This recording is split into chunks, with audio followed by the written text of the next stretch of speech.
ሪሌሽንሺፕ ከጀመረን አይቀር ማለት ነው ፋሚሊ የሚሆነን ሰው እንፈልጋለን ማለት ይሄ አባት የሚሆን ወንድም የሚሆን ቤስት ፍሬንድ የሚሆን ገባ በቃ እኔ ቦይፍሬንድ አለኝ ካልኩኝ ይሄን ሁሉ ነገር መሆን አለበት እንጂ አባት ስለ ላይክ አባት አይደለም በስሙ ልጠራ ማለት አይደለም ጠባቂ ፕሮቴክተር በሚለው በደንብ ጠባቂ መሆን አለበት እንደ ወንድም ተቆጪ መካሪ መሆን አለበት እንደ ቤስት ፍሬንድ አሁን እኔ አይ ኖ ለወንድ ብዙ ማይወሩ ነገሮች ሊኖሩ ይችላሉ ግን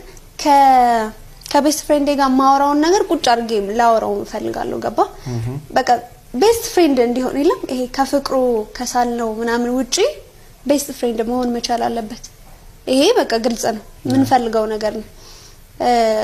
እንደውም እኛ ሴቶች ምን ይባላል መሰለ ምን ደብቀው ሚስጥር የለም ሚስጥር ነው ብለህ ከነገርከኝ እንግዲህ ሚስጥር ላወጣ የብርሽን ነው አም ሶ ሶሪ እንግዲህ ሴቶች ሚስጥር ላወጣ በደንብ ማለት በቃ ሚስጥር ነው እንዳትናገር ይልዳና ምናምን ብለኝ አረ እኔ ጋር ሚስጥር ነው ለሌላ ሰው በፍጹም አልናገርም ቦይፍሬንድ ግን ያውቃል ከቦይፍሬንድ በጭራሽ የሚደበቅ ነገር ሊኖር አይችልም